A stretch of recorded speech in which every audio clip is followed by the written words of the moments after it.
तो अंकित, good afternoon. चलिए आज शुरू करते हैं आज का क्लास। अंकित पढ़िए तो इसको, करुणा निबंध को, लेखक का परिचय।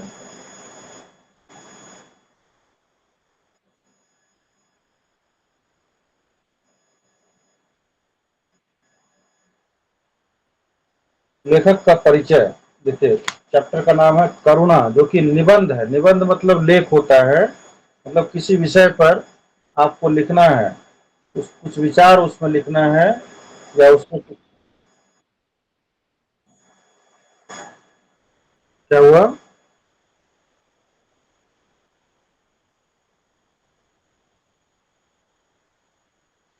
या फिर उस विषय पर कुछ संदेश देना है, तो इसलिए निबंध लिखा जाता है। और इस करुणा निबंध जो चैप्टर है, इसके लेखक हैं आचार्य रामचंद्र शुक्ल जी। तो लेखक का परिचय देखते हैं। आचार्य रामचंद्र शुक्ल जी का जन्म 1884 में बस्ती जिले उत्तर प्रदेश के अगोना नामक गांव में हुआ था। पिता पंडित चंद्रबली शुक्ल कानूनगो पद पर मिर्जापुर में आसीन हुए, तो पूरा परिवार मिर्जापुर आ गया। शुक्ल जी 9 वर्ष के थे जब उनके माता का देहावसान हो गया। देहावसान मतलब मृत्यु हो गई। अध्ययन के प्रति बचपन से ही वे लगनशील थे। अनुकूल वातावरण न मिलने के बाद भी उन्होंने एमए तक शिक्षा प्राप्त की। पिता की इच्छा थी कि वे वकालत करें, परंतु उनकी रुचि साहित्य में थी, तो आगे चलकर वे मिर्जापुर के मिशन स्कूल में अध्यापक हो गए। और इसी समय से उनके लेख पत्र पत्रिकाओं में छपने लगे। लेख जो है पत्र पत्रिकाओं में छपने लगे, और धीरे धीरे उनकी विद्वता का यश चारों ओर फैल गया। अपनी विद्वता के कारण वे काशी नगरी प्रचारणी सभा में हिंदी शब्द सागर के सहायक संपादक के पद पर कार्य करने लगे। आगे चलकर वे वहीं संपादक भी बने। तो शुक्ल जी ने काशी हिंदू विश्वविद्यालय, जिसको बीएचयू कहते हैं, काशी हिंदू बनारस हिंदू यूनिवर्सिटी में हिंदी अध्यापन का कार्य भी किया।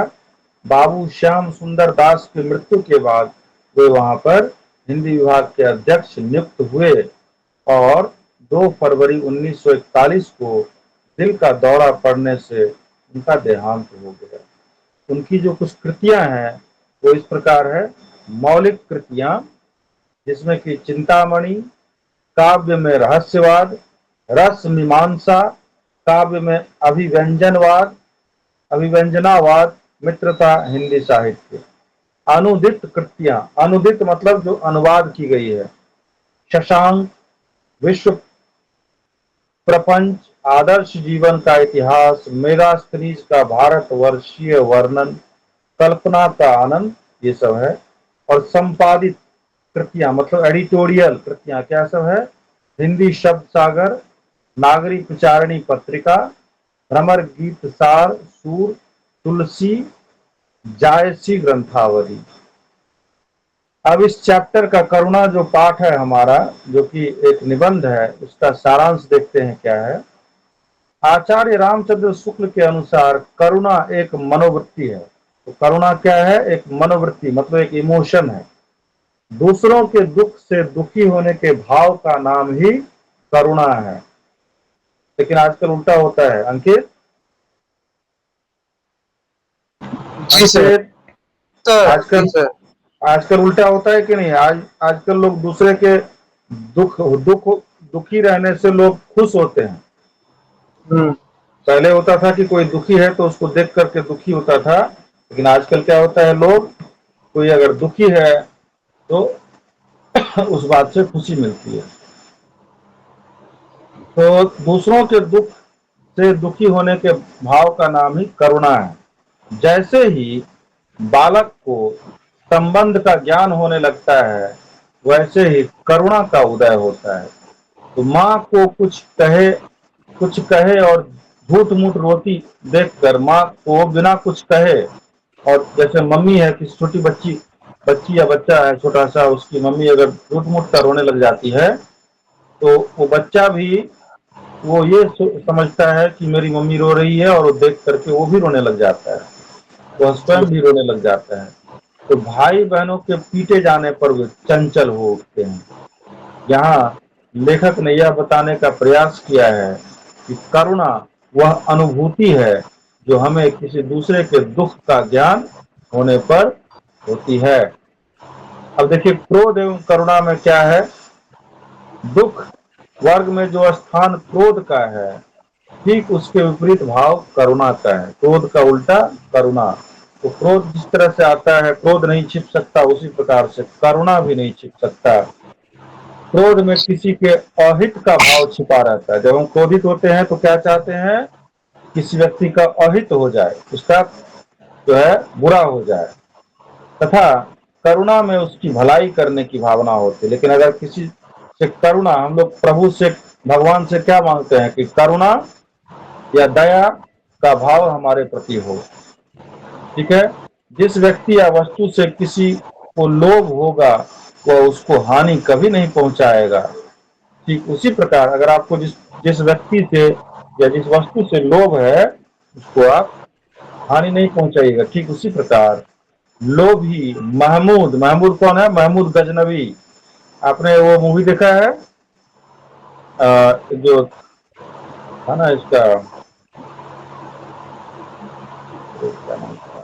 संजय लीला भंसाली का जो मूवी था जिसपे बहुत विवाद हुआ था, महमूद गजनवी के ऊपर जो था, दीपिका पादुकोण और रणवीर सिंह जो था, रणवीर, खैर छोड़िए। लोभी महमूद ने सोमनाथ के मंदिर को तोड़ा और उसमें मिलने वाले हीरे जवाहरातों को बड़े संभाल कर रखा। तो देखिए, ये जो महमूद गजनवी है वो आया ही था इंडिया में, इसीलिए भारत पे हमला किया था ताकि हीरे जवाहरातों को लूट सके। तो मंदिर को, सोमनाथ मंदिर को तो उसने लूट लिया, और उसमें जो भी हीरे जवाहरात थे उसको बहुत ही प्यार से, बहुत अच्छे से संभाल कर रखा। इसी प्रकार रूप के लोभी जहांगीर ने, अब जहांगीर ने क्या किया, शेर अफगान को तो मरवाया पर नूरजहां को बड़े प्यार से रखा, क्योंकि नूरजहां को वो प्यार करता था। तो शेर क्या किया, लोभी जहांगीर ने शेर अफगान को मरवा दिया परंतु नूरजहां को नहीं मरवाया, क्योंकि उससे वह प्रेम करता था। तो इस प्रकार लोभ आनंद वर्ग में आता है। लोभ किस वर्ग में आता है, आनंद वर्ग में। सुख की अपेक्षा दुख का व्यापार स्थल विस्तृत है। मनुष्य के समाज में उसके दुख सुख का बहुत सा अंश दूसरों की क्रिया पर निर्भर हो जाता है। ठीक है। हम अपने काम से दुखी नहीं होते हैं, कोई और जो हमारे लिए तकलीफ पहुंचाते हैं उससे दुखी होते हैं। यही कहना चाह रहा है लेखक यहाँ पर। वह दूसरों के दुख से दुखी और दूसरों के सुख से सुखी होने लगता है, और दूसरों के मुख से उतना सुखी नहीं होता जितना दूसरों के दुखी से होता है। अज्ञात व्यक्ति के दुख से भी हम तब तक दुखी होते रहेंगे जब तक हमको यह ज्ञात न हो जाए कि सताए गए मनुष्य ने अपराध या अत्याचार किया है।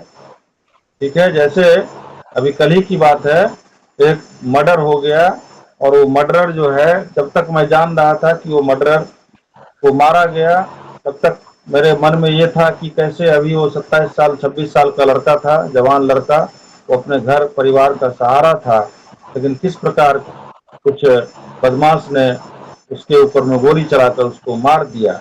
परंतु बाद में आज न्यूज़पेपर के माध्यम से मुझे मालूम चला कि वह खुद भी एक बहुत बड़ा अपराधी था, और पूर्व में उसने बहुत सारे इस तरह से आपराधिक काम किए थे, और अभी भी वह अपराध के संपर्क में था, अपराधी के संपर्क में, जिस वजह से उसकी जान गई। तो वो जानने के बाद मेरे मन में उसके प्रति थोड़ी कम हुई सांत्वना। तो वही कहा जा रहा है कि अज्ञात व्यक्ति के दुख से भी हम तब तक दुखी होते रहेंगे जब तक हमको यह ज्ञात न हो जाए कि सताए गए मनुष्य ने अपराध या अत्याचार किया है। ऐसा होने पर सताए व्यक्ति के अत्याचार या अपराध हमारे सामने आ जाते हैं और हमारा दुख क्रोध या अत्याचार में बदल जाता है। तो करुणा के लिए केवल दुख की ही आवश्यकता होती है। करुणा के लिए क्या आवश्यकता होती है अंकित? अंकित, जी सर। करुणा के लिए केवल किसकी आवश्यकता होती है? दुख की आवश्यकता होती है, किंतु दूसरे के सुख सुख। से हाँ, हम तब भी आनंद प्राप्त कर सकते हैं जब हमारा निकटतम संबंधी या मित्र हो अथवा समाज का परम हितैषी हो। समाज का परम हितैषी जैसे मदर टेरेसा, ठीक है, मदर टेरेसा, अन्ना हजारे, ये लोग बहुत बड़े समाज के लिए। अतः निष्कर्ष यह निकला कि दूसरों के आनंद से सुखी होने की अपेक्षा दूसरों के दुखों से दुखी होना अधिक व्यापक है। और इसके आगे पढ़िए तो आप अंकित, निकट निकटम संबंध और करुणा, सब में अंतर बताया गया, पढ़िए। करुणा का व्यापार स्थल विस्तृत है। जब हम अपरिचित व्यक्ति के दुख से दुखी और उठते हैं, तो परिचित और गुणियों, सदाचारियों, संबंधियों, सुंदर रमणियों तथा परोपकारियों को देखकर तो हमारे हृदय में करुणा अवश्य ही उत्पन्न होगी। करुणा एक मनोवेग है जिसका आरंभ बच्चे के जन्म से ही हो जाता है। बच्चा जब यह समझने लगता है कि कार्य का क्या कारण था, तभी उसे दुख के उस भेद का ज्ञान होने लगता है जिसे करुणा कहते हैं। शुरू में बच्चा अपने ही समान अन्य प्राणियों को समझता है। किसी बात का विचार किए बिना ही वह अनुभवों से दूसरे प्राणियों की दशा पर सोचता है। जब उसे धीरे धीरे यह समझने का अभ्यास हो जाता है कि किस कार्य का क्या कारण था, तब दूसरे के दुख से स्वयं दुखी होने लगता है। इस प्रकार करुणा का भाव जागता है। देखिए, करुणा का भाव तब जागृत होता है बच्चे में जब वह समझता है कि किस दुख का क्या कारण था। जब तक बहुत छोटा है, समझ में नहीं आता है, तब तो वो दूसरे को देख करके भी दुखी हो जाता है, सिर्फ देखने मात्र से। अगर उसकी मम्मी, बच्चे की माँ जो है झूठ मूठ का भी रोती है, तो वह देख करके भी बच्चा भी रोने लग जाता है। परंतु जैसे जैसे बड़ा होता है, बुद्धि होता है उसमें, तो देखता है कि किस कारण से, किस कार्य के कारण से ऐसा हुआ, तब वह ऐसा जानने के बाद ही दुखी होता है। तो करुणा से शील और सात्विकता का उदय। करुणा के कारण ही मनुष्य में शील और सात्विकता के भाव उत्पन्न होते हैं। संसार का प्रत्येक व्यक्ति सुख सुख प्राप्त करना चाहता है। जो कार्य दूसरों को सुख पहुंचाने वाले होते हैं वे श्रेष्ठ होते हैं। अगर आप दूसरों को खुश करते हैं, एक है कहा जाता है कि घर से मस्जिद बहुत दूर है यारों, हाँ, इससे बेहतर किसी रोते हुए बच्चे को हंसाया जाए। तो मस्जिद में जाकर के नमाज सजदा करने या नमाज पढ़ने से दूर है मस्जिद, तो उससे बेहतर है कि अगर कोई छोटा बच्चा दिख जाए तो उसके चेहरे पर अगर रोता हुआ है, चेहरे पर मुस्कुराहट ला दीजिए, तो आपको सजदा करने से जितना पुण्य मिलेगा उसके बराबर का पुण्य एक छोटे से बच्चे, रोते हुए बच्चे के चेहरे पर मुस्कुराहट ला दीजिए, उससे मिल जाता है। तो वही कहा जा रहा है कि संसार का प्रत्येक व्यक्ति सुख प्राप्त करना चाहता है, परंतु जो कार्य दूसरों को सुख पहुंचाने वाले होते हैं वे श्रेष्ठ होते हैं। इसलिए हमें ऐसा काम करना चाहिए ताकि दूसरे जो है दूसरे को भी सुख पहुंचे। करुणा से दूसरों को सुख की प्राप्ति होती है, इसलिए करुणा का भाव श्रेष्ठ भावों की कोटि में आता है। करुणा, किसी के प्रति दया, ममता, करुणा। दूसरों के दुख को देखकर करुणा उत्पन्न होना साधारण मनोविकार है, किंतु ऐसा कार्य करना जिसमें भविष्य में किसी को किसी से किसी प्रकार का कष्ट न हो, आपके कारण किसी दूसरे को कष्ट न हो, ऐसा प्रयत्न हमारा हमेशा सदैव रहना चाहिए। शील या सद्वृत्ति कहलाता है। तो शीलवान व्यक्ति कभी किसी के हृदय पर चोट नहीं करता है। उसके कार्यों से उसे तो कष्ट हो सकता है, किंतु वह दूसरों को कभी जो शीलवान पुरुष है, शीलवान जो व्यक्ति है, वह चाहेगा कि मुझे ही भले क्यों ना कष्ट हो जाए, परंतु मेरे कार्य से या मेरे कृत्य से किसी दूसरे को तकलीफ या कष्ट नहीं हो। करुणा सात्विक वृत्ति उत्पन्न करती है। ये पढ़िए तो अंकित। करुणा सात्विक वृत्ति उत्पन्न करती है। जी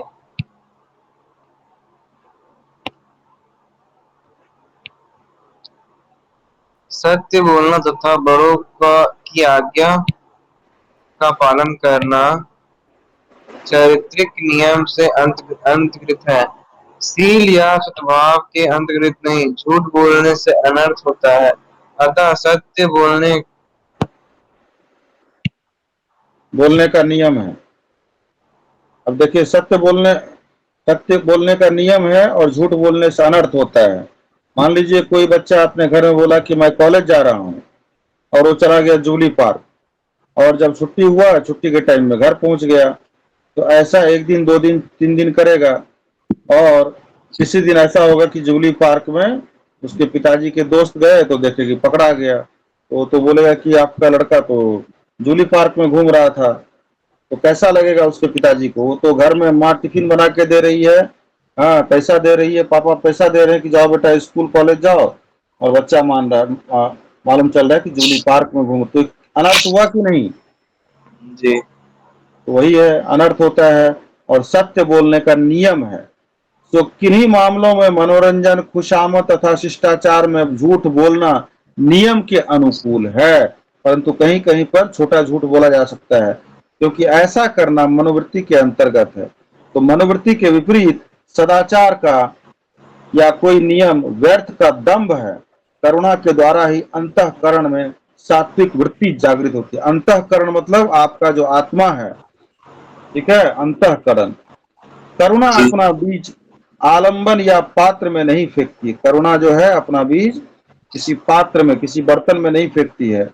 कथन से करुणा निबंध के लेखक आचार्य रामचंद्र शुक्ल का आशय यह है कि करुणा अपना बीज आलंबन या पात्र में फेंक कर बदले में उससे पुनः करुणा प्राप्ति की आशा नहीं करती। अर्थात करुणा जिस पर की जाती है वह करुणा करने के पर बदले में करुणा नहीं करता, जैसा कि क्रोध और प्रेम में होता है, अपितु वह कृतज्ञता, श्रद्धा अथवा प्रेम प्रदर्शित करता है। अब आप पढ़िएगा मोह और करुणा, पढ़िए तो एग्जाम में आ सकता है भाई। इसी तरह से मोह और करुणा में डिफरेंशिएट में अंतर स्पष्ट कीजिए, इस तरह से आ सकता है, पढ़िए।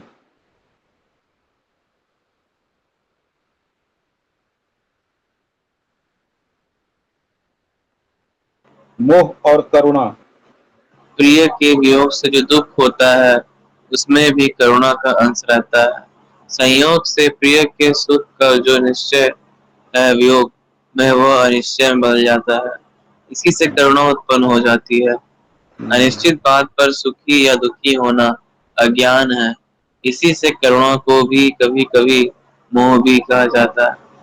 मनुष्य का संसार उसके मित्रों, परिचितों तथा संबंधियों से ही बनता है, अतः किसी ऐसे धनिष्ठ का दूर होना यानी यहाँ पर एक उसके एग्जाम्पल है, योग। राम के वन में जाने तथा कृष्ण के मथुरा चले जाने पर उसके प्रियजन इस मोह के वशीभूत होकर हो विकल हो रहे थे। आपको याद होगा, देखे होंगे रामायण सीरियल, तो राम जब वनवास के लिए निकलते हैं तो उसी समय जो है उनके पिता, मतलब वो जाते जाते दौड़ जाते हैं और गिर जाते हैं और उनकी मृत्यु भी हो जाती है राजा दशरथ की। देखे हैं कि नहीं रामायण सीरियल?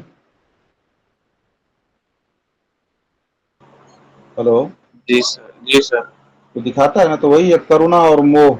दया भी है, वो राजा दशरथ को बहुत अपने आप पर ग्लानि हो रहा है कि मैंने क्यों दिया अपनी पत्नी कैकेयी को ये वरदान, और उसने ऐसा क्यों मांग लिया कि राम को, मेरे प्रिय पुत्र राम को वनवास हो, और अपने प्रिय पुत्र राम को वनवास जाते देख उनके मन में जो करुणा और मोह है उसकी वजह से कि मेरा पुत्र तकलीफ में रहेगा, उनकी मृत्यु हो जाती है। तो मनुष्य का संसार उसके मित्रों, परिचितों और संबंधियों से ही बनता है। एक मनुष्य, आप जो है गाना सीखते हैं तो आपके जो भी फ्रेंड सर्किल है, जो रिलेटिव्स हैं या जो भी परिचित हैं उसी से ही बना है। अतः किसी ऐसे घनिष्ठ का दूर होना, अगर मालूम चले आपका कोई बहुत ही घनिष्ठ व्यक्ति है जिससे दोस्ती है आपकी और उससे आपको दूर होना पड़ रहा है, तो कितना वियोग होगा आपको, और उस वियोग के कारण आपके मन में करुणा उत्पन्न होगा। इसी प्रकार किसी की मृत्यु पर करुणा जनित वेदना हृदय को पीड़ित कर देती है। तो मालूम चलता है कि अपना कोई नियर एंड डियर वन जिनका मृत्यु हो गया तो हृदय जो है पीड़ा हो, आपको मन नहीं लगेगा, मन करेगा बैठ के रोए खाली। करुणा सामाजिक भाव है जो प्रतिफल की दृष्टि से नहीं की जाती है। सामाजिक जीवन की स्थिति और पुष्टि के लिए करुणा का प्रसार जरूरी है। यह बहुत जरूरी है कि समाज में करुणा रहे, दया रहे, प्रेम रहे, ममता रहे, तभी यह समाज एक मनुष्य के जीने लायक समाज रहेगा।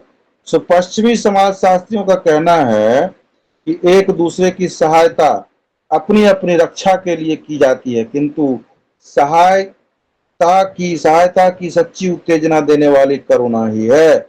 एक दूसरे की सहायता तो मन की प्रवृत्ति कारिणी प्रेरणा से की जाती है।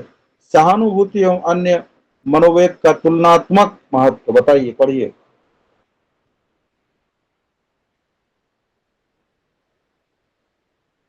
समझ में आ रहा है अंकित? अंकित, अंकित, अंकित, नहीं सुनाई दे रहा है? चलिए मैं पढ़ता हूं। सहानुभूति एवं अन्य मनोवेग का तुलनात्मक महत्व। दूसरों के, विशेषकर अपने परिचितों के दुखों पर जो दुख होता है उसे सहानुभूति कहते हैं, जिसको अंग्रेजी में सिंपैथी भी कहा जाता है। लेकिन आजकल शिष्टाचार पर झूठी सहानुभूति बहुत चल गई है। लोग झूठी सहानुभूति देते हैं, मन में कुछ और रहेगा और झूठ मूठ का सहानुभूति देता है। करुणा जिस प्रकार की जाती है वह करुणा करने वाले पर करुणा नहीं करता जैसा कि क्रोध और प्रेम में होता है, अपितु वह कृतज्ञता, श्रद्धा अथवा प्रेम प्रदर्शित करता है। स्मृति तथा अनुमान आदि भाव मनोविकारों के सहायक हैं। वे ही करुणा की भावना को तीव्र या मंद करते रहते हैं। मनोवेगों का जीवन में बहुत महत्व है, क्योंकि उनके बिना स्मृति मतलब होता है याददाश्त, बुद्धि तथा कल्पना आदि व्यर्थ है। जो धार्मिक मनोवेगों को दूर करने का उपदेश देते हैं वे पाखंडी हैं। उनसे अच्छे तो कवि हैं जो उन्हें परिमार्जित कर उपयोगी बनाते हैं। मनोवेगों को मारने से जीवन का स्वाद समाप्त हो जाता है। आधुनिक जीवन की कठिनाइयों में पड़कर अब मनोवेग कुछ दब गए हैं। पूर्व की भांति अनेक दृश्यों को देखकर अब वे इस गति से नहीं उठते हैं। अंकित, कहाँ चले गए भाई? अभी दूसरा है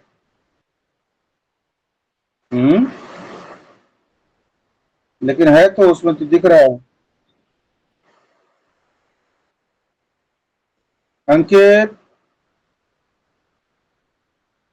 सुनाई दे रहा है अंकित? आवश्यकता नियम एवं न्याय मनोवेगों पर शासन करते हैं। जीवन में मनोवेगों के अनुसार कार्य न करना, मनोवेगों मतलब इमोशन कुछ और है और हम वो नहीं कर रहे हैं, कार्य न करना आवश्यकता नियम और न्याय के कारण भी संभव होता है। सुवृद्ध नौकर पर करुणा आने पर भी आवश्यकतावश उसे हटाना पड़ता है। मान लीजिए कि आपके यहाँ कोई नौकर था जो काम करते करते बहुत सालों से काम कर रहा है, वो बूढ़ा हो गया है, हर व्यक्ति बूढ़ा होता है, तो उसको हटाने के पहले अगर मान लीजिए वो तो काम नहीं कर पा रहा है, परंतु जो ऑर्गेनाइजेशन का व्यवस्था है उसके कारण से आपको हटाना पड़ेगा, परंतु उसको हटाते समय आपके मन में करुणा आएगी।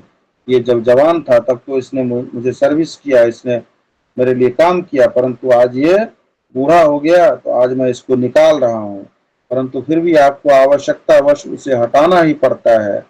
तो दुष्ट अफसर के दुर्व्यवहार में दुष्ट अफसर के दुर्व्यवहार हैं उतने वह दूसरों के सुख से सुखी नहीं होते हैं। हम अनजान व्यक्ति के दुख से भी दुखी होते हैं और तब तक दुखी होते रहेंगे जब तक हमको यह ज्ञात न हो जाए कि सताया गया व्यक्ति अपराधी या अत्याचारी है। ऐसा जानने पर अपराधी या अत्याचारी का क्लेश हमारे क्रोध को संतुष्ट कर देता है और करुणा के लिए व्यक्ति के दुख के अतिरिक्त और किसी विशेषता की आवश्यकता नहीं, किंतु हमारे आनंद के लिए उसे हमारा मित्र, संबंधी, शीलवान, चरित्रवान या समाज हितैषी होना आवश्यक है। इसके अतिरिक्त एक बात और है कि दूसरों को सुखी देखकर हमें जो आनंद होता है उसका कोई अलग नाम नहीं रखा गया है, किंतु दूसरों के दुख से जो दुखी होता है उसे हम करुणा, दया इत्यादि के नाम से पुकारते हैं। अंकित, अब कुछ प्रश्न है, वस्तुनिष्ठ प्रश्न, इसके उत्तर हम देखते हैं क्या है। से पहला प्रश्न है, आचार्य रामचंद्र शुक्ल जी का जन्म कब हुआ था? 1884 में, 1850 में, 1853 में या 1854 में? इसका सही उत्तर है 1884 में। करुणा का उल्टा क्या है? क्रोध, कठोरता, निर्दयता या बैर? तो करुणा का उल्टा है क्रोध। परहित सरिस धर्म नहीं भाई, पर पीड़ा सम नहीं अधमाई। उक्त पंक्ति के रचिता कौन है? तो उक्त पंक्ति के रचिता जो है गोस्वामी तुलसीदास जी हैं और यह पंक्ति रामायण से ली गई है, रामचरितमानस से। ठीक है। चौथा प्रश्न है, करुणा का विषय दूसरों का डैश है? तो करुणा का विषय दूसरों का दुख है। उपरोक्त में से शुक्ल जी की कृति कौन सी है? चिंतामणि, रश्मिरथी, कामायनी, तुलसी के दोहे? तो इसका उत्तर होगा चिंतामणि। करुणा रचना एक क्या है? कहानी है, व्यंग्य है, आत्मकथा है या निबंध है? जैसा मैंने शुरुआत में ही कहा था, करुणा रचना एक निबंध है। मनुष्य के अंतःकरण में सात्विकता की ज्योति जगाने वाले यही करुणा है। यह विचार है इसका आचार्य रामचंद्र जी शुक्ल का है। तो दुख की श्रेणी में प्रवृत्ति के विचार से करुणा का विपरीत है क्या है? करुणा का विपरीत है क्रोध। तो इस प्रकार से यह करुणा निबंध चैप्टर जो है वो खत्म हुआ। और अंकित कहाँ पर है आप? जी सर। कहाँ चले गए थे भाई? सर तबीयत खराब हो गया था सामने से। क्या क्या? और मम्मी को लाने गए सर, थोड़ा सा बगल से तबीयत खराब हो गया था उनका। तो अभी है ना आप? हाँ अभी है सर। तो अभी है तो अब हम लोग वो पाठ पढ़ लिए हैं, जो बचा हुआ है 1-2 पैराग्राफ बचा है, ज्यादा नहीं था, तो उसको मैंने खत्म किया और आप उसको सुन लीजिएगा बढ़िया से। और हम चलिए यूट्यूब में एक सर नया, सुन लेंगे। हाँ जरूर सुनिएगा।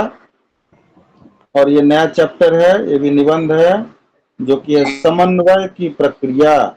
ये आप पढ़िए। और इनके जो लेखक है यह भी एक निबंध है। देखिए निबंध क्या हो गया, लिखने का स्टाइल। ठीक है, दैट इज कॉल्ड निबंध। निबंध मतलब कि एक लेख आपने लिखा, कविता हो गया, कहानी हो गया, निबंध हो गया। ठीक है, तो ये सब है, विधाएं हैं, विभिन्न विभिन्न विधाएं हैं साहित्य की। और इसको जो लिखा है हमारे राष्ट्र कवि रामधारी सिंह दिनकर जी ने लिखा है। तो चलिए पढ़िए, समन्वय की प्रक्रिया, रामधारी सिंह दिनकर जी, पढ़िए आप। लेखक परिचय। रामधारी दिनकर जी का जन्म 23 सितंबर 1908 को सिमरिया, मुंगेर, बिहार में हुआ। पटना विश्वविद्यालय से बीए की परीक्षा उत्तीर्ण करने के बाद वे एक विद्यालय में अध्यापक रहे। 1934 से 1927 तक बिहार सरकार की सेवा में सब रजिस्ट्रार और प्रचार विभाग के उपनिदेशक पदों पर रहे। हम्म, 1950 में 1952 तक मुजफ्फरपुर कॉलेज में हिंदी के विभागाध्यक्ष रहे। उन्होंने सामाजिक और आर्थिक समानता और शोषण के खिलाफ कविताएं की रचना की। एक प्रगतिवादी और मानववादी कवि के रूप में उन्होंने ऐतिहासिक पात्रों और घटनाओं को ओजस्वी और प्रखर शब्दों में ताना-बाना दिया। उनकी हम्म, प्रमुख रचनाएं रस रश्मिरथी, परशुराम की प्रतीक्षा, उर्वशी आदि थी। 24 अप्रैल 1974 में उनकी मृत्यु हो गई। और इस पाठ का जो है ये तो कवि परिचय है, मुख्यतः वो कवि थे। तो समन्वय हम्म, की प्रक्रिया पाठ का सारांश देखिए, हम लोग पढ़ते हैं। तो जी, समन्वय शब्द से आशय संयोग या मेल मिलाप से है। समन्वय का मतलब क्या होता है? मेल मिलाप या संयोग। किसी एक चीज का दूसरे के साथ मिलकर एक को एक दूसरे को स्वीकारना या अपनाना ही समन्वय कहलाता है। तो रामधारी सिंह दिनकर द्वारा रचित समन्वय की प्रक्रिया भी भारत में आर्य एवं आर्यतर संस्कृति के समन्वय के संबंध में लिखा गया एक सांस्कृतिक निबंध है। जैसे आप एक चीज बताइए, फूल को सुगंध से अलग कर सकते हैं या सुगंध को फूल से अलग कर सकते हैं? नहीं कर सकते हैं, नहीं, क्योंकि सुगंध जो है ना वो फूल में समाहित है। तो उसी प्रकार से जैसे मान लीजिए आप बिहार में हैं, झारखंड में है, बंगाल में है, सब आदमी क्या है, सबके पास वही इमोशन है, वही भावनाएं हैं, वही खान पान में थोड़ा बहुत चेंज है, भाषा अलग है, परंतु विचार और जो है भावना, उनको भी तकलीफ होता है तो वो भी रोते हैं, उनको भी हंसी आता है तो भी हंसते हैं, उनको भी भूख लगती है तो भी खाते हैं। एक ही संवेदना है, एक ही देश है। तो वही कह रहा है कि एक दूसरे को समझना। और हमारे जो पूर्वज थे, हम लोग कहाँ से आए हैं? आर्य, आर्य पुत्र। आप देखा होगा रामायण में इसे क्या बोलता है? आर्य पुत्र बोलता है, सुने हैं कि नहीं? जी, भारत में आर्य एवं आर्यतर, आर्य एवं आर्यतर। आर्यतर का मतलब आर्य जो आए और आर्य के बाद, तर मतलब होता है उसके बाद। संस्कृति के समन्वय के संबंध में लिखा गया है। आजकल तो हो गया पाश्चात्य सभ्यता संस्कृति, वेस्टर्न ईस्टर्न, ठीक है, संस्कृति। सो इस रचना में दिनकर जी ने लिखा है कि आर्यों द्वारा संचालित जाति प्रथा को भारत की अन्य जातियों द्वारा स्वीकारना हमारे देश में संस्कृतियों के संबंध की शुरुआत थी, समन्वय की शुरुआत थी। आर्य, द्रविड़, ऑप्टिक, निग्रो तथा मंगोल जातियों की संस्कृतियों के समन्वय के परिणाम स्वरूप जो नया समाज उभर कर सामने आया वही हिंदू समाज कहलाया। और इसी प्रक्रिया का विस्तृत वर्णन इस पाठ में किया गया है। क्या है गाना उन्हें सुने हैं जो जनगण मन, उसमें बोलता है ना, पंजाब सिंध गुजरात मराठा द्राविड़ हम्म, उत्कल बंग। द्राविड़, तो द्रविड़ क्या है? वो भी आर्य पुत्र है, ठीक है। तो भारतीय संस्कृति के समन्वय की प्रक्रिया पढ़िए। भारतीय संस्कृति में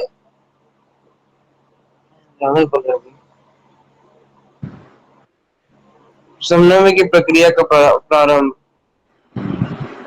समन्वय की इस प्रक्रिया के आर्य एवं अन्य जातियों की आदतों, रस्मों रिवाज आदि एक दूसरे को प्रभावित करने लगी। इसमें सबसे बड़ी अचरज की बात यह हुई कि आर्य लोग जिन बातों पर विशेष रूप से बल देते थे, वे मात्र पंडितों और पोथियों तक सिमटकर रह गई, जबकि जन सामान्य ने इन कई उन बातों, रीति रिवाजों को अपना लिया जो त्रिय समाज तथा अन्य आर्यतर जातियों में चले आ रहे थे। हिंदू धर्म और हिंदू संस्कृति का आज जो रूप है उसके भीतर प्रधानता उन बातों की नहीं है जो सबसे प्राचीन वेद ऋग्वेद में लिखी मिलती है, बल्कि हमारे समाज की बहुत सी रीतियों और हमारे धर्म के बहुत से अनुष्ठान ऐसे हैं जिनका उल्लेख वेदों में नहीं मिलता। उनके बारे में विद्वानों का मत है कि या तो वे आर्योत्तर सभ्यता की देन है अथवा उनका विकास आर्यों के आने के बाद आर्य और आयतें दोनों संस्कृतियों के मेल से हुआ है। तो कुछ इसमें एक्सप्लेनेशन की जरूरत है? इसमें कुछ जी सर, समझाने की जरूरत?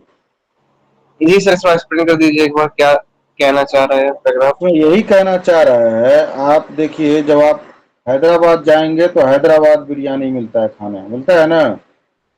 तो हैदराबाद का क्या है जी, विशेष है बिरयानी है। आप जो है रसगुल्ला कहा जाता है कि कलकत्ता का है, बंगाली मिठाई है। बंगाली मिठाई मतलब रसगुल्ला है ना। और माछ भात तो है ही, लेकिन रसगुल्ला। तो ये कहने का मतलब है कि हमारा जो आर्य और आर्य के टाइम का और उसके बाद जो है जिस टाइम में ये वेद जो वेद वगैरह लिखा गया है, ऋग्वेद में मिलता है कि उस समय का जो सभ्यता था, संस्कृति था, उसको लोगों ने अपनाया। आज भी देखिएगा, कोई लड़का अगर लड़की मुसलमान है, लड़का हिंदू है, उसने अगर शादी कर लिया लव मैरिज, तो उसको फिर उसके माता पिता क्या करते हैं, आर्य समाज के तहत उसकी शादी करवाते हैं। सुने हैं कि नहीं ऐसा? नहीं सर। हाँ, तो ऐसा करवाए, क्योंकि हिंदू मुसलमान दो धर्म हो गया। तो वहीं से खान पान रहन सहन, वहीं से जाति का विकास हुआ, वहीं से धर्म जो है सो आगे चल के बढ़ा। और और जो है रीति रिवाज आया, और हमारा धर्म इससे एक एक अनुष्ठान होते चले गया, पूजा पाठ पंडित, ठीक है, कर्म कांड, ये सब होते चला गया। और एक संस्कृति का जो है सो विभिन्न विभिन्न संस्कृति को मिला करके एक हिंदू धर्म और संस्कृति बना। आर्य संस्कृति का मूल उद्गम द्रविड़ संस्कृति है। हमारे मूल ग्रंथ कहे जाने वाले वेदों से हमारी संस्कृति के कई रूपों में के केवल बीज ही मिलते हैं। आर्य संस्कृति के इन बीजों का विकास द्रविड़ संस्कृति के संपर्क में आकर हुआ। हिंदू धर्म संबंधी सारी जानकारी हमें केवल वेदों से ही नहीं मिलती। उदाहरण स्वरूप, आज शिव जी की पूजा जो स्वरूप समाज में प्रचलित है, वह रूप वेद में नहीं मिलता है। आज जिस स्वरूप में हम शिव जी की पूजा करते हैं, तो हमारे वेदों में ऐसा नहीं वर्णन किया गया है। तो वेद में रुद्र शिव प्राकृतिक प्रकोपों की कल्पना पर आधारित है। वेद में जो लिखा गया है, शिव जी को क्या माना गया है, तांडव, क्रोध, इस तरह से प्रकोप का कल्पना पर आधारित है।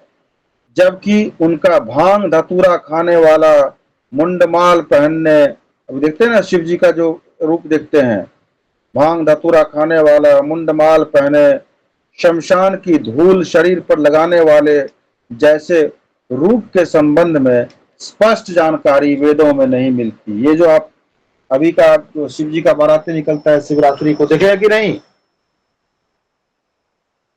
जी सर।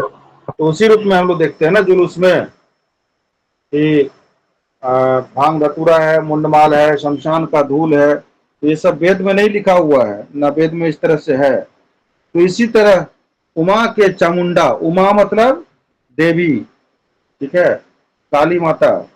तो उमा के चामुंडा काली रूपों की कल्पना की जानकारी नहीं मिलती, वेद में ये नहीं है। तो इस तरह की और भी कई बातें जो हिंदू धर्म में प्रचलित हैं, उनका मूल वेदों से ज्ञात नहीं होता है। ये सारी बातें आर्येतर समाज, खासकर औष्टिक और निग्रो से आर्यों में समाहित हुई। समझे बात? ये सब चीज जो है वेद में नहीं है वर्णन, जी। परंतु जैसे जैसे समाज आगे बढ़ा, समय आगे बढ़ा, लोगों में विकास हुए, अलग अलग तरीके से लोग एक दूसरे के संपर्क में आए, तो उस तरह से रीति रिवाज को अपनाते हुए और इस तरह का जो अभी रूप देख रहे हैं, यह रूप हमारे सामने में देखने को मिलता है। अब यहाँ से पढ़िए तो आप।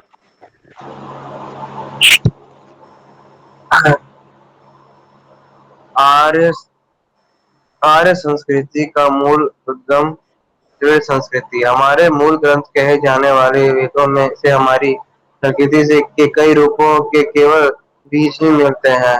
आर्य संस्कृति के इन बीजों का विकास द्रविड़ संस्कृति के संपर्क में आकर हुआ। हिंदू धर्म संबंधी सारी जानकारी हमें केवल वेदों से नहीं मिलती। उदाहरण स्वरूप आज शिव की पूजा को का जो स्वरूप समाज में प्रचलित है, वह रूप वेद में नहीं मिलता। वेद में रुद्र शिव प्राकृतिक प्र, प्र, प्र, प्र, प्रकोपों की कल्पना पर आधारित है, जबकि उनका भांग धतूरा खाने वाला मुंडमाल पहनने, शमशान की धूल शरीर पर लगाने वाले जैसे रूप के संबंध में सच जानकारी वेदों में नहीं मिलती। इसी तरह उमा के चामुंडा काली स्वरूपों की कल्पना की जानकारी नहीं मिलती। इस तरह की और भी कई बातें हैं जो हिंदू धर्म में प्रचलित है, उनका मूल वेदों से ज्ञात नहीं होता। ये चलिए ठीक है, सारी आपने फिर से बातें। उसी को पढ़ दिया जो मैंने एक्सप्लेन किया था। हाँ आपने सर। फिर से चलिए, आर्य ठीक है। संस्कृति प्रकृति के उपासक थे। अब देखिए, जी। आर्य के समय में जो लोग थे वो लोग प्रकृति के उपासक थे। तो आर्य क्या थे? प्रकृति पूजक थे तथा जी। उनके प्रधान देवता तो प्रकृति के क्या है? क्षिति जल पावक गगन समीरा पंच तत्व मिल बने शरीरा। ये हम लोग सुने हैं ना। तो उसी तरह से कहा गया है यहाँ पर कि उनके प्रधान कौन थे? अग्नि, इंद्र, वरुण, पूषण, सोम तथा उषा तथा वर्जन्य वेदों के इन देवताओं का स्थान 33 करोड़ देवी देवताओं ने कैसे ले लिया? हिंदू समाज में सैकड़ों व्रतों, अनुष्ठानों तथा रिवाजों का जो प्रचलन हुआ, इनकी जानकारी वेदों में नहीं मिलती। हमारे यहाँ जो है हिंदू समाज में क्या है? बच्चा का जन्म से लेकर के और बच्चा का शादी और हर चीज का, हर अनुष्ठान का, हर चीज का गीत होता है ना जी? आप तो गीत गाते हैं। तो सोहर होता है ना, बच्चा जब जन्मता है सोहर गाया जाता है ना। हाँ। तो उसी तरह से है कि कहा गया है कि आप हर चीज का जो इतना 33 करोड़ देवी देवता आ गया, वो कैसे आ गया? हिंदू समाज में सैकड़ों व्रतों, अनुष्ठानों तथा रिवाजों का जो प्रचलन हुआ, इनकी जानकारी वेदों में नहीं मिलती है। वेद के पश्चात आया पुराण।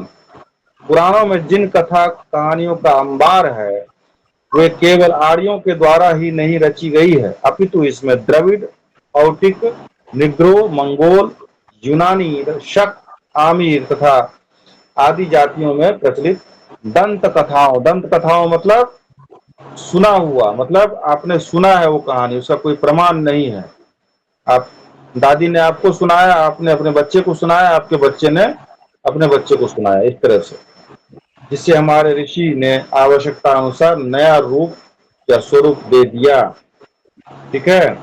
और इसका एक प्रमाण यह भी है कि बहुत ज्यादा कहानियां ऐसी हैं जो किसी न किसी रूप में दक्षिण के प्राचीन साहित्य में भी मिलती है।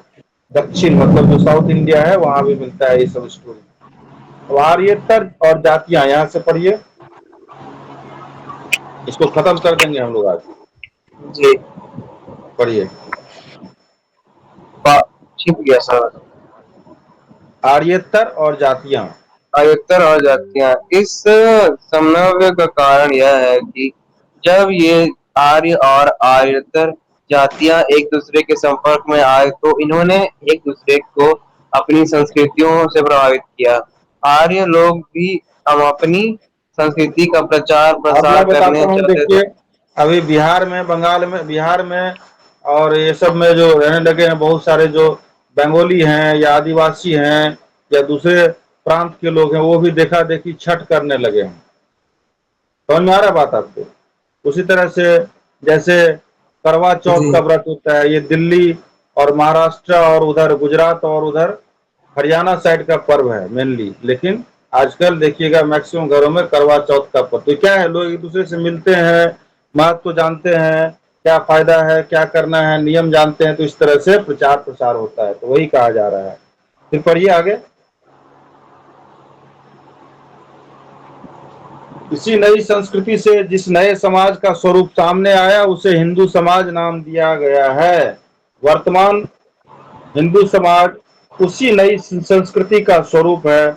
आर्यों के पूर्व वेद स्वरूपा, जो शिव का स्वरूप प्रकृति के उग्र रूपों, प्रकृति का जो उग्र रूप है जैसे आंधी, तूफान, बिजली, बाढ़, महामारी, भूकंप और प्राकृतिक रूपों पर आधारित था, किंतु द्रविड़ व अन्य आर्येतर संस्कृतियों में के समन्वय से शिव का जो नया रूप सामने आया, जो भांग धतूरा खाने वाले, शरीर पर सांपों को लिपटाने वाले, लिंग की पूजा आदि स्वरूप आर्यों में दूसरी संस्कृतियों के समन्वय का ही परिणाम है।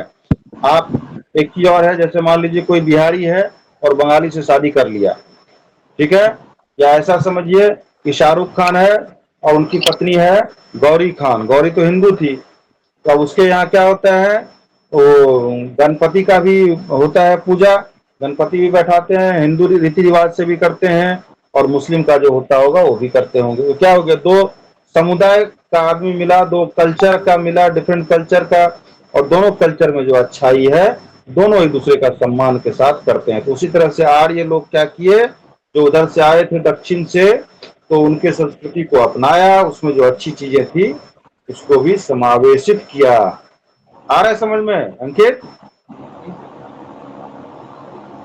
अंकित, किंतु द्रविड़ व अन्य आर्येतर संस्कृतियों के समन्वय से शिव का नया रूप सामने आया, जो भांग धतूरा खाने वाले शिव थे। अच्छा, इसी तरह आर्यों के प्रमुख देवता अग्नि, इंद्र, वरुण, उषण, सोम, उषा तथा पर्जन्य थे, लेकिन द्रविड़ और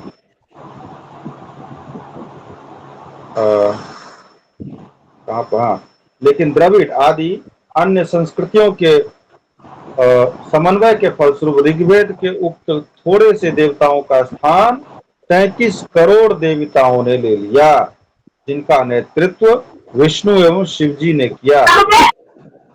इसी तरह सैकड़ों व्रतों, आचार, अनुष्ठान आदि का समावेश भी उसी समन्वय का परिणाम है।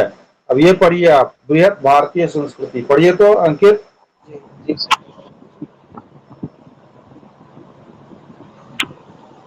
बृहत भारत संस्कृति।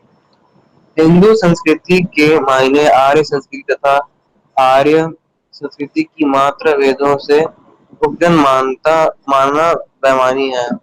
भारतीय संस्कृति रूपी सागर में आर्य, दृढ़ संस्कृति तथा वेदों द्वारा प्रदान बातें सभी मिलकर एक दूसरे से समन्वित हो गई है। ऋग्वेद आर्यों का मूल ग्रंथ था, किंतु उसके बाद के अन्य वेदों तथा उपनिषदों, पुराणों, स्मृतियों तथा दर्शनों आदि के निर्माण पीछे आर्यों के साथ ही दृढ़ संस्कृति का भी योगदान रहा है।